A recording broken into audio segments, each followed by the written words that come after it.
Hey everybody, it's Landon with Temp. We're working on a little series of videos here that we're going to be putting out on our social media accounts and Kickstarter, uh, trying to provide a little bit more in-depth exploration of how our products work, what it is that sets them apart from some of the other existing products that are on the market, and just kind of how those unique differences play out and how they may benefit you or your business.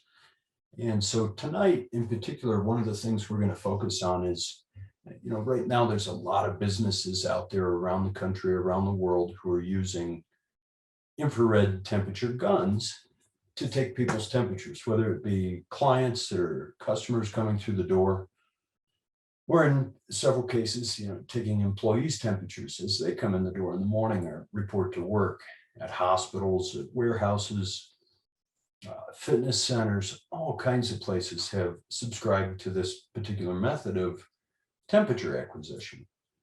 And that was one of the unique problems, that really the main problem that we were seeking to better, perhaps not solve in perfection, but make better with our product. One of the key things we targeted. And so surely everybody's gotten familiar with these temperature guns, infrared temperature guns, by this point in time. This particular model here is a name brand Fluke. This is their older 62 model Mini. It's one that I've had for years, and with my background in industrial electronics, this has become a very important tool for me over the years. One of the things that I don't think a lot of people are aware of with these particular tools and how they function is that they are not terribly accurate. Even the most recent model Fluke, who's one of the largest manufacturers in the world with tons of support, lots of engineering behind this device, the best possible source of components you could find, a very trusted brand. Even Fluke, their devices are only accurate to plus or minus 0.5 degrees Fahrenheit. And so with that, it leaves a lot of room for discomfort, if you will, especially when we're talking about trying to potentially identify people with an illness or a fever as they walk through a door. 0.5 degrees can be a major difference. That's the difference between you are falling sick and you're not. So that was one of the problems we sought to solve, was how do we get a more accurate depiction of a person's temperature? Secondly, the really most important thing with the operation of these types of devices that I've definitely personally observed a lot of people who are either unaware or just simply haven't been taught yet how to use this particular type of device properly, is that it's best thought of as a camera. This isn't a temperature gun. It's not some magical device that can read the temperature of anything at any distance.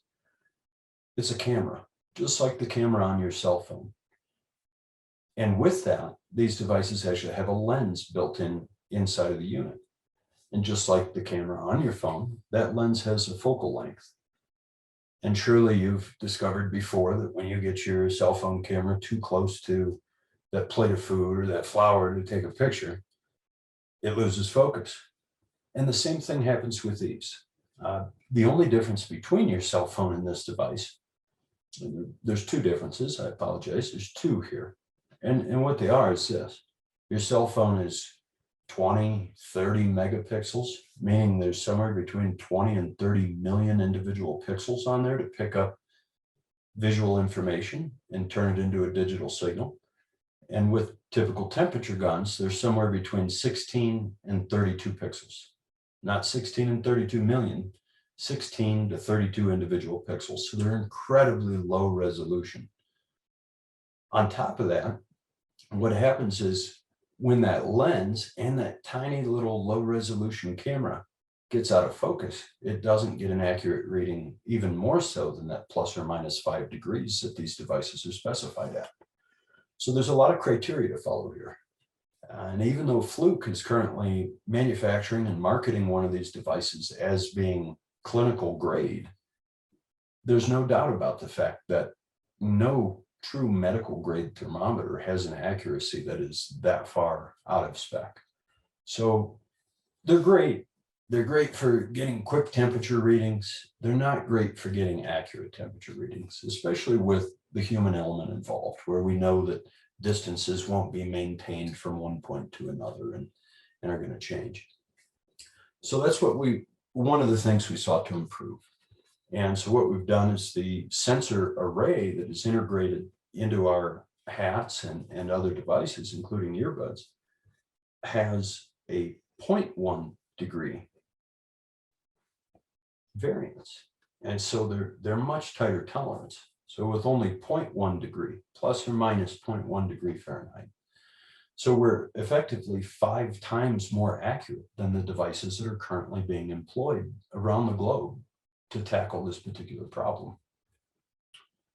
On top of that, one of the other things that we saw or noticed, and this was within our own business, was that we've got hundreds of employees who are coming in and out of the door.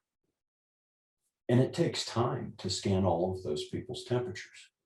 Now, if you just had 1 or 2 employees or 1 or 2 customers a day, that's not exactly a big deal. But in terms of scale, when we look at, excuse me, larger companies, what we find is that, a hospital, a large warehouse, these different types of buildings, employers, it becomes increasingly difficult to follow through with this task every day and to do it repeatedly and accurately. And so that's what our devices do. They take more accurate temperature readings.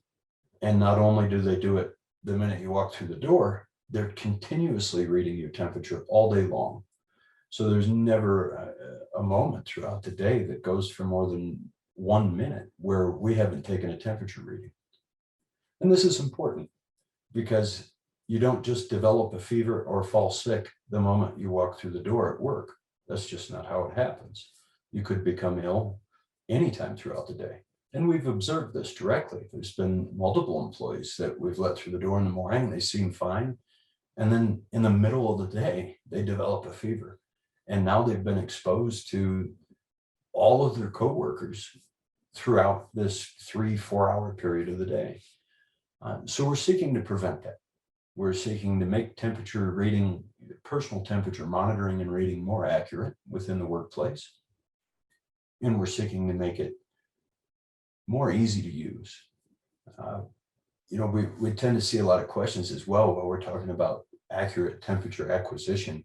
We see a lot of questions from people regarding how accurate could this device be then when I start to exert myself, if I'm working out, if I'm working hard and I'm breaking a sweat and I'm working in a 100-degree environment. And one of the important things that I think a lot of people don't realize about the human physiology and mammals in general, the way that we regulate our internal body temperatures and the way we regulate our temperature period, regardless of ambient temperature conditions, whether it's negative 30 degrees or it's 130 and you're in direct sunlight, the purpose of your entire body system, its survival, is dependent on your body maintaining that steady temperature of 98.6 degrees, around about. Of course, your temperature is going to vary a very minuscule amount within that. And important to note as well is that oftentimes the body temperature, especially skin surface temperature, will decrease when exercising. And these are good things. These are things you want to see happen. That means you're perspiring well, you're well hydrated, and your body is fully capable of keeping itself in check while you're generating a higher metabolic rate. So they are increasingly accurate during those times. And even more so, they're a great device beyond the realm of illness because of that. Because if you do start to run a high temperature while you're working out, while you're at work and you're exerting yourself, or you're working hard, then that means we do need to raise an alarm. We need to say, hey, you need to hydrate. You need to take a little bit better care of your person at this point in time because you're starting to overheat.